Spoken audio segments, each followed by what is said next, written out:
Hello दोस्तों, स्वागत है आपका हमारे यूट्यूब चैनल रोशन सा स्टडी पॉइंट में। तो आज हम लोग क्लास 12 का जो चैप्टर नंबर 5 है जिसका नाम है भू संसाधन तथा कृषि के बारे में बात करेंगे। तो आइए शुरू करते हैं।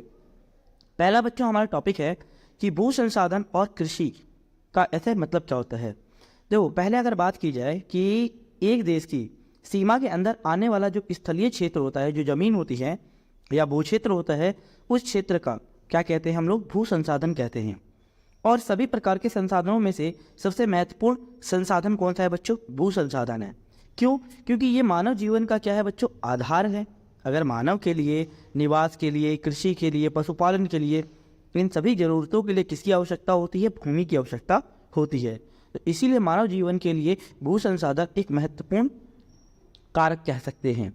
भारत के कुल भू संसाधन का लगभग 43% अगर हिस्सा देखा जाए, ठीक है ना, तो मैदानी है, और 30% हिस्सा देखा जाए तो पर्वतीय है, और जो बचा हुआ हिस्सा जो है हमारा वो 27% है बच्चों।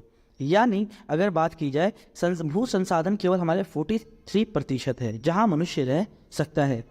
ऐसा नहीं है, पर्वतीय क्षेत्रों में भी रह सकता है और पठारी क्षेत्रों में भी रह सकता है, लेकिन मैदानी क्षेत्रों में आपको पता है भू संसाधन का होना बहुत ज़्यादा आवश्यक है।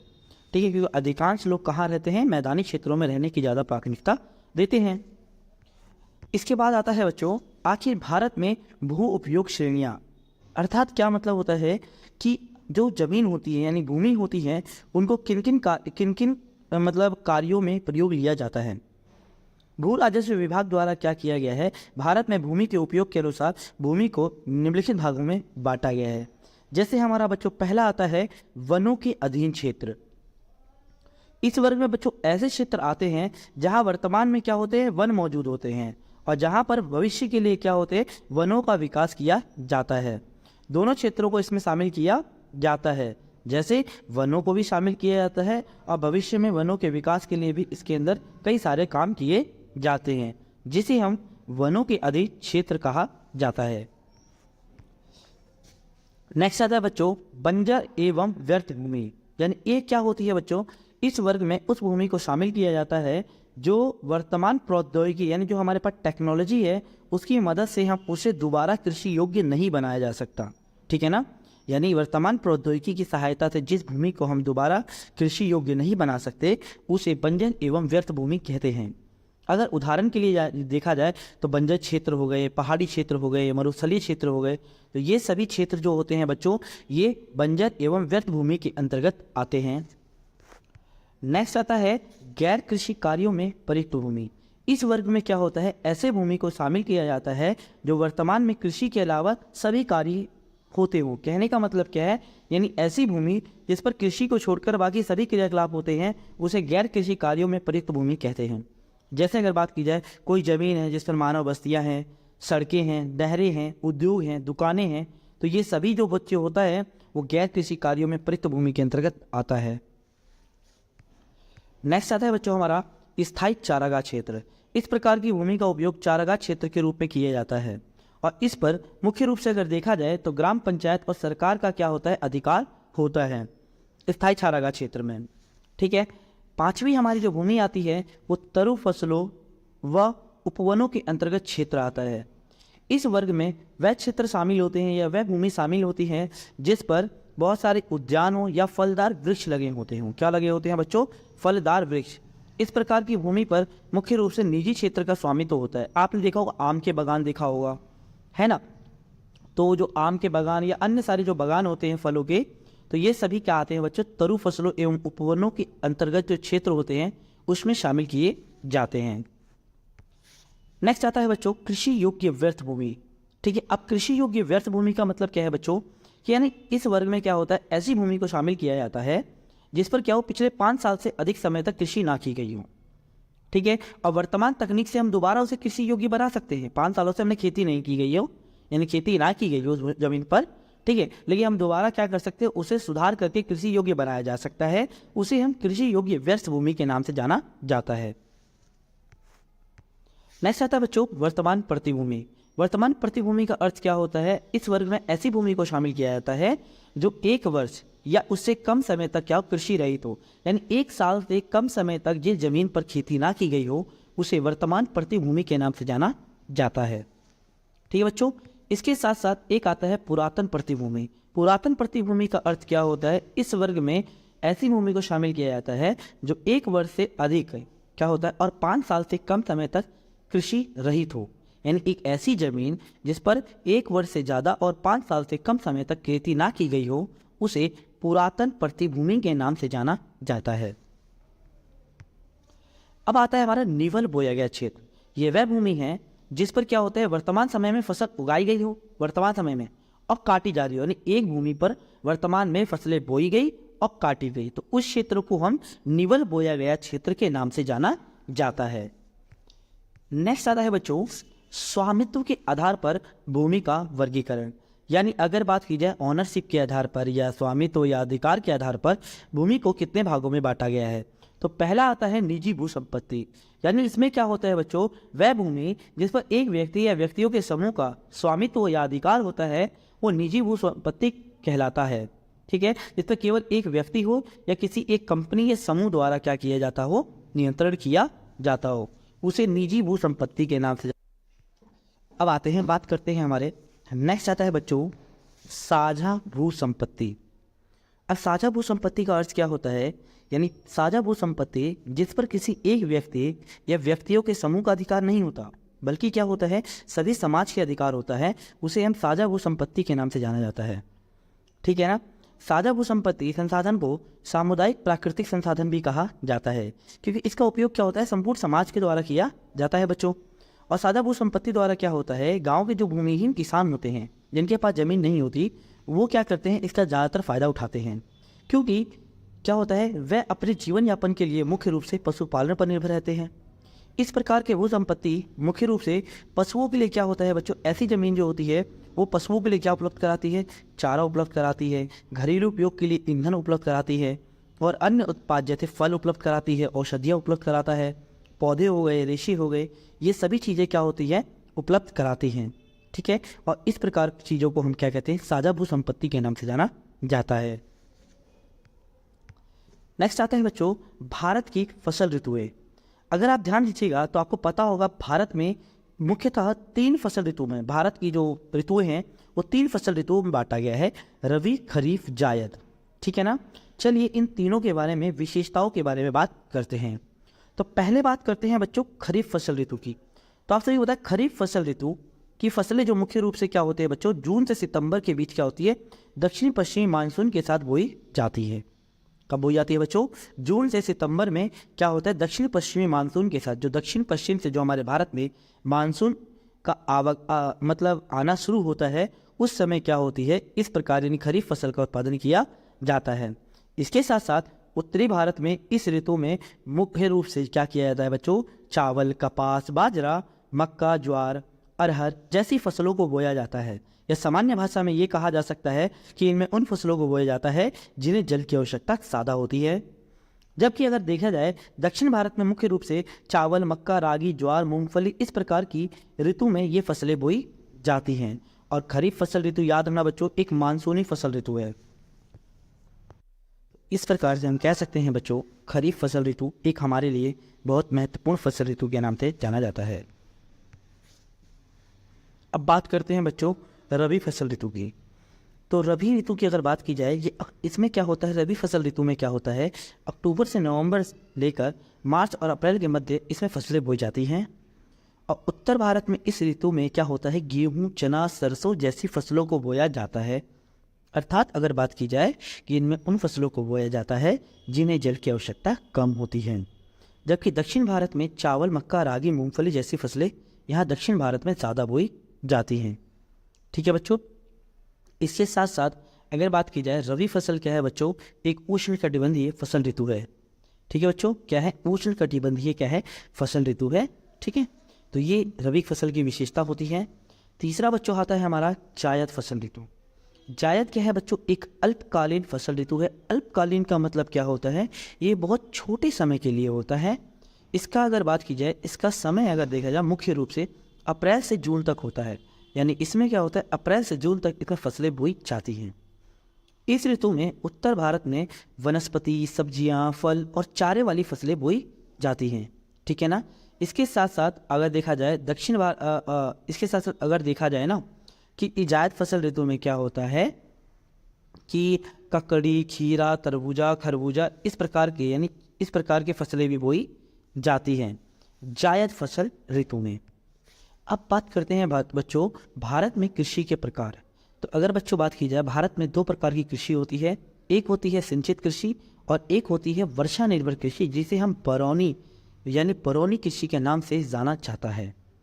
चलिए इन सभी के बारे में बात करते हैं। पहले बात करते हैं सिंचित कृषि के बारे में। तो बच्चों सिंचित कृषि में क्या होता है, वर्षा अलावा अन्य साधनों द्वारा फसल को आवश्यक आर्द्रता प्रदान की जाती है। अर्थात कहा जाए जब फसलों को जल की प्राप्ति सिंचाई के द्वारा होती है तो उसे हम सिंचित कृषि के नाम से जानते हैं। सिंचित कृषि का उद्देश्य क्या होता है, अगर बात की जाए सिंचित कृषि के उद्देश्यों के आधार पर इसे 2 भागों में बांटा गया है। एक होता है रक्षित कृषि और एक होता है उत्पादक कृषि। चलिए बात करते हैं पहले रक्षित कृषि का अर्थ क्या होता है। इस प्रकार की कृषि में क्या होता है कि सिंचाई का उद्देश्य यानी पानी की कमी के कारण जो फसलें नष्ट हो जाती हैं उनको बचाना है। यानी रक्षित कृषि का मुख्य उद्देश्य क्या होता है, जो पानी की कमी के कारण जो फसलें नष्ट हो जाती हैं उसी नष्टता को बचाना है। साधारण शब्दों में अगर समझे तो वर्षा के अतिरिक्त जल की कमी को पूरा करने के लिए इस प्रकार की सिंचाई का प्रयोग किया जाता है। दूसरा आता है बच्चों उत्पादक सिंचाई या उत्पादक कृषि। इस व्यवस्था का मुख्य उद्देश्य क्या होता है, फसलों को सिंचाई द्वारा पर्याप्त पानी उपलब्ध कराकर अधिकतम उत्पादन प्राप्त करना। यानी फसलों को जितना चाहिए उतना क्या कर सकते हैं, सिंचाई उपलब्ध करा सके और क्या कर सकते हैं, उत्पादकता को बढ़ाया जा सकता है। ठीक है ना। रक्षित सिंचाई की तुलना में उत्पादक सिंचाई में अधिक मात्रा में जल की आवश्यकता होती है। यानी रक्षित कृषि की अपेक्षा अगर बात की जाए उत्पादक सिंचाई में, ठीक है ना, इसमें ज़्यादा से ज़्यादा किसकी जरूरत होती है बच्चों, जल की आवश्यकता होती है। ठीक है। अब बच्चों बात करते हैं, दूसरा आता है हमारा वर्षा निर्भर कृषि। इस वर्ग में कृषि के उस प्रकार को शामिल किया जाता है जो जलापूर्ति के लिए पूर्ण रूप से वर्षा पर निर्भर होती है। यानी जब फसलों को जल की प्राप्ति क्या होता है बच्चों, वर्षा के द्वारा होती है तो उसे हम वर्षा निर्भर कृषि कहते हैं। कृषि की ऋतु में उपलब्ध आर्द्रता की मात्रा के आधार पर अगर बात की जाए कि आर्द्रता के आधार पर इसे 2 भागों में बांटा गया है वर्षा निर्भर कृषि। चलिए देखते हैं। पहला आता है बच्चों शुष्क भूमि कृषि। यानी शुष्क भूमि कृषि क्या होती है बच्चों, ये उन प्रदेशों में की जाती है जहां वार्षिक वर्षा 75 सेंटीमीटर से कम होती है और जहां ये क्या होता है बच्चों, शुष्क भूमि का क्षेत्र होता है। इन क्षेत्रों में मुख्यतः ऐसी फसलें उगाई जाती हैं जो क्या हो बच्चों, जिन्हें जल की आवश्यकता कम होती है। उदाहरण के लिए अगर बात की जाए जैसे रागी, बाजरा, मूंगफली, चना, चारे वाली जो फसलें होती हैं, ऐसी फसलों को शुष्क भूमि कृषि में बोया जाता है। इसमें वर्षा जल के उपयोग के लिए अनेक विधियों को प्रयोग किया जाता है। कॉमन सी बात है बच्चों, शुष्क भूमि कृषि है तो इसमें वर्षा जल के संग्रहण के लिए अनेक प्रकार की विधियों का प्रयोग किया जाता है। अब बात करते हैं, अब इसके साथ साथ अगर बात की जाए बच्चों हमारा नेक्स्ट जो आता है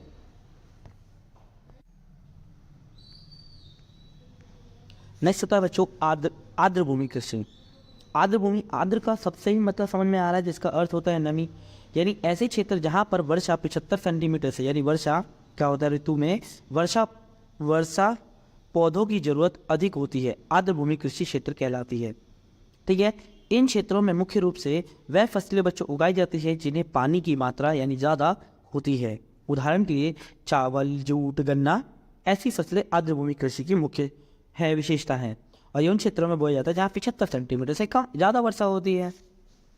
अब बच्चों बात करते हैं भारत में उगाई जाने वाली मुख्य फसलें। आप सभी को पता है कि भारत में अनेक प्रकार की फसलें बोई जाती हैं।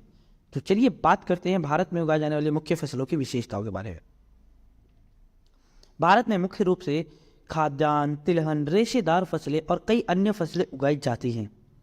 इन सब में से प्रमुख रूप से खाद्यान्नों को काफ़ी ज़्यादा महत्वपूर्ण दिया गया है, उत्पादन को महत्वपूर्ण बताया गया है। चलिए बात करते हैं खाद्यान्न फसलें होती क्या हैं। तो भारतीय कृषि में खाद्यान्न एक विशेष स्थान है, आप सभी को पता है। और संपूर्ण यानी पूरे भारत में बोए गए अगर क्षेत्र की बात की जाए तो पूरे भारत में अगर 2/3 क्षेत्र पर क्या होता है, खाद्यान्न फसलें उगाई जाती हैं। अनाज की संरचना के आधार पर खाद्यान्नों को अनाज एवं दालों में विभाजित किया गया है। यानी खाद्यान्न फसलों को अनाज और दालों में बच्चों बांटा गया है। अब बात करते हैं अनाज के बारे में। अनाज मतलब वही चावल होता है बच्चों। यानी भारत में कुल बोए गए क्षेत्र के लगभग यानी 54% भाग पर क्या होता है बच्चों, अनाज बोया जाता है। भारत जो है वो विश्व का लगभग 11% अनाज का उत्पादन केवल भारत में होता है। अमेरिका और चीन के बाद तीसरे स्थान पर भारत का स्थान है। भारत में विभिन्न प्रकार के अनाजों का उत्पादन किया जाता है। इन्हें मुख्य रूप से दो भागों में बांटा जाता है, उत्तम अनाज और मोटे अनाज। ठीक है बच्चों, उत्तम अनाज में जो बेसिकली बात की जाए चावल और गेहूं की बात की जाती है, और मोटे अनाज की अगर बात की जाए तो ज्वार, बाजरा, मक्का, रागी, ठीक है, ये सारी फसलें क्या होती हैं बच्चों, मोटे अनाज में होती हैं। और याद रखिएगा बच्चों, चावल जो होता है, अगर हम चावल की बात करें तो चावल की 3 वैरायटी यानी 3 प्रकार होते हैं, ओस, अमन, बोरो। क्या होता है बच्चों, ओस, अमन, बोरो। इसके साथ साथ चावल का ज़्यादातर जो उत्पादन होता है वो पश्चिम बंगाल में होता है। कहाँ होता है बच्चों, पश्चिम बंगाल में। तो इस चीज़ को आप याद रखिएगा। नेक्स्ट बात करते हैं गेहूं के बारे में।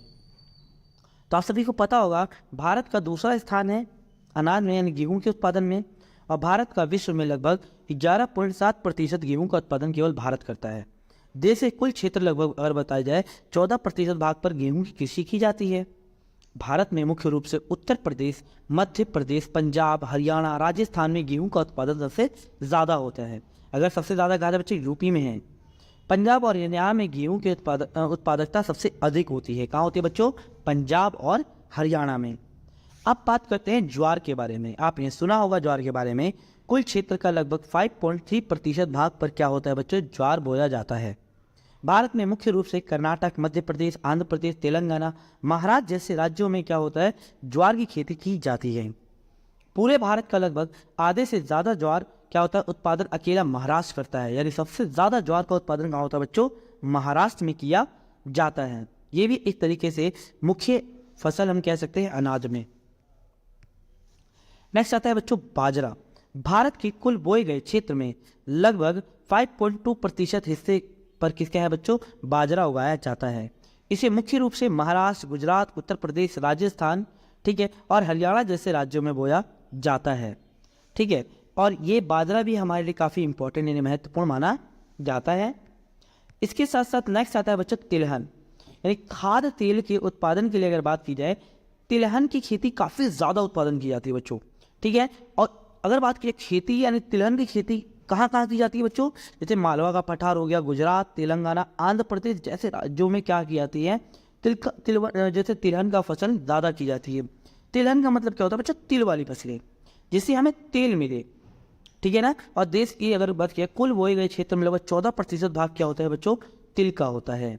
ठीक है ना, तिलहन फसलों में भारत के मुख्य रूप से कौन सी आ जाती है, तो मूंगफली आ जाती हैं, ठीक है, सरसों, सोयाबीन, सूरजमुखी जैसी फसलें आ जाती हैं जिनसे तेल निकाला जाता है। ठीक है बच्चों, तो ये होती है हमारी तिलहन वाली फसलें। अब बात करते, चलो इनके बारे में बात करते हैं। पहले बात करते हैं मूंगफली। आपको पता है भारत विश्व में लगभग 15% मूंगफली का उत्पादन करता है।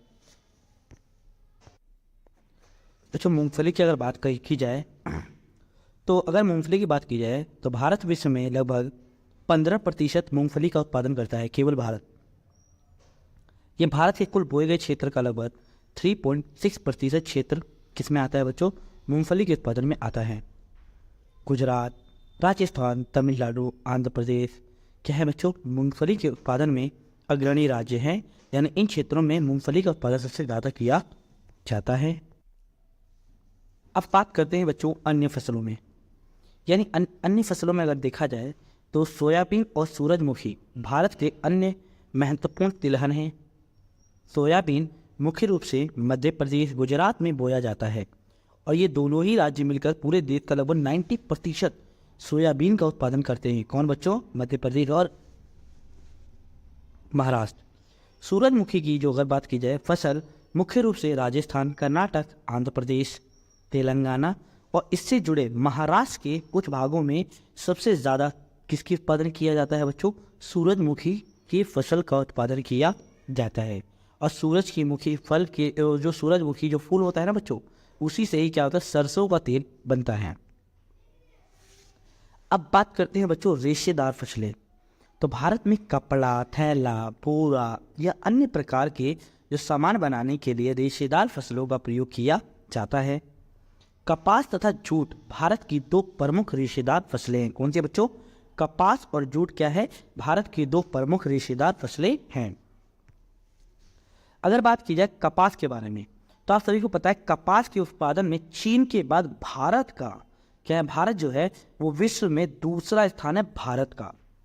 और देश के समस्त बोए गए क्षेत्र के लगभग 4.7% जो क्षेत्र होता है ना बच्चों, वो कपास बोया जाता है। उदाहरण के लिए भारत में कपास का उत्पादन किन के राज्यों में होता है? तो महाराष्ट्र, आंध्र प्रदेश, पंजाब, हरियाणा, ये भारत में क्या है बच्चों? कपास के उत्पादक राज्य हैं। ठीक है। इसके साथ साथ अगर बात की जाए जूट के बारे में, तो भारत में विश्व का लगभग 60% जूट का उत्पादन केवल यहाँ होता है बच्चों, भारत में होता है। ये भारत के कुल बोए गए क्षेत्र का लगभग 0.5% भाग है। पश्चिम बंगाल में सबसे ज़्यादा जूट का उत्पादन होता है, लगभग 66% उत्पादन केवल पूरे भारत का केवल कौन करता है बच्चों? पश्चिम बंगाल करता है। और आप सभी को पता है पश्चिम बंगाल में ज़्यादातर जूट की स्थापना क्यों होती है? जूट मिलों की स्थापना क्यों होती है? क्योंकि वहाँ नदियाँ हैं और नदियों के तटों पर क्या होता है? जूट का जो खेती होती है और वहाँ थैले वैले आसानी से बनाए जा सकते हैं। इसीलिए ज़्यादातर आप देखोगे मिले जो यानी उद्योग होते हैं वो कहाँ होते हैं? पश्चिम बंगाल में स्थापित होते हैं। अब बात करते हैं बच्चों अन्य फसलों में, जैसे गन्ना। आप सभी को अन्य फसलें अगर पहले बात की जाए तो उपरोक्त अगर बात करें फसलों के अलावा गन्ना, चाय, कॉफ़ी भारत की अन्य फसलें हैं। उदाहरण के पहले गन्ने के बारे में बात करते हैं तो ब्राज़ील के बाद भारत विश्व का दूसरा सबसे बड़ा देश है जो गन्ने का उत्पादन करता है। भारत में अगर देखा जाए तो विश्व का लगभग 19% जो उत्पादन केवल भारत में ही गन्ने का होता है और अकेला उत्तर प्रदेश में 40%। सोच सकते हो आप लोग, पूरे देश का 40% गन्ने का उत्पादन केवल उत्तर प्रदेश में होता है। उत्तर प्रदेश के अलावा महाराष्ट्र, कर्नाटक, तमिलनाडु, आंध्र प्रदेश जैसे राज्यों में क्या होता है बच्चों? गन्ने का उत्पादन किया जाता है। इसके साथ साथ आपने ये भी देखा होगा गन्ना एक भार हरास उद्योग है, यानी कह सकते हैं कि अगर गन्ने की फसलों को काटा जाता है तो उसे 24 घंटे के अंदर अंदर उद्योग तक ले जाना अनिवार्य होता है, अन्यथा इसका रस सूख जाएगा और जितनी मात्रा में बच्चों इसमें रस चाहिए ना उतनी मात्रा में नहीं निकलेगा। तो इसीलिए क्या होता है गन्ने के काटने के 24 घंटे बाद इसे चीनी मिल में ले जाना क्या होता है बच्चों? अनिवार्य होता है। तो ये होती है बच्चों गन्ने की विशेषता। अब बात करते हैं बच्चों हमारा सबसे इंपॉर्टेंट टॉपिक है हमारा हरित क्रांति के बारे में। तो अगर बात करें तो हरित क्रांति क्या होता है बच्चों? उस दौर को कहा जाता है जब भारत में खाद्यान्न के उत्पादन में एकदम कमी आ गई थी बच्चों। ठीक है ना? कमी नहीं बच्चों, जब क्या होता है खाद्यान्न उत्पादन में एकदम से अत्यधिक वृद्धि हुई और इस दौर को क्या कहते हैं? 1964 से 1967 का दौर कहते हैं बच्चों, जिसमें क्या हो गया था? खाद्यान्न उत्पादन में हमारा वृद्धि हो गई थी। ठीक है। अब ऐसा हुआ क्यों था? पहले तो आप लोग याद रखिएगा हरित क्रांति के जो जनक हैं वो एम.एस. स्वामीनाथन है। कौन है बच्चों? एम.एस. स्वामीनाथन। अब हरित क्रांति कैसे आई थी? तो देश में क्या हुआ था? खाद्यान्न की समस्या बढ़ गई थी और इसके देखते हुए भारत सरकार ने क्या हुआ? खाद्यान्न के उत्पादन की वृद्धि पर क्या किया था? ध्यान दिया था और इसी वृद्धि करने के लिए हरित क्रांति चलाई गई थी। अब बात करते हैं अब इसके साथ साथ हरित क्रांति के दौरान हुआ क्या था? आखिर खाद्यान्न उत्पादन में वृद्धि कैसे हुई? तो बच्चों इसमें उच्च उत्पादकता वाले बीजों का प्रयोग किया गया, रासायनिक खादों का प्रयोग किया गया, सिंचाई सुविधा का विस्तार किया गया, कीटनाशकों का प्रयोग किया गया। ठीक है ना बच्चों? इस प्रकार से ये सारे के सारे काम करके क्या किया गया था कि गेहूं के मतलब खेती के उत्पादन में क्या की थी? वृद्धि की गई थी। और अगर बात की जाए हरित क्रांति मुख्यतः अगर बात की जाए पश्चिमी उत्तर प्रदेश, ठीक है, पंजाब और हरियाणा जैसे राज्यों में चलाया गया था। चलिए अब देखते हैं इसके प्रभाव क्या पड़े थे। तो बच्चों पहला अगर देखा जाए तो हरित क्रांति का सकारात्मक प्रभाव या परिणाम की बात करते हैं तो खाद्यान्न उत्पादन में वृद्धि हो गया था। इसके साथ साथ सरकार की अगर बात की प्रयासों और किसान की मेहनत के कारण क्या हुआ था? खाद्यान्न उत्पादन में मतलब बहुत अच्छा खासा वृद्धि हुई थी और खाद्यान्न उत्पादन में भारत में क्या हो गई थी? आत्मनिर्भरता आ गई थी। क्या आ गई थी बच्चों? आत्मनिर्भरता। इतनी अधिक मात्रा में उत्पादन हुआ कि वह जो भारत जो पहले खाद्यान्न का आयात करता था, यानी जिस समय भारत क्या करता था? खाद्यान्न सामग्री का आयात करता था, अब भारत क्या बन चुका था? सबसे बड़ा निर्यातक देश बन चुका था। ठीक है ना? इसके साथ साथ गेहूं के उत्पादन में रिकॉर्ड वृद्धि हुई थी। किसके बच्चों? गेहूं के उत्पादन में।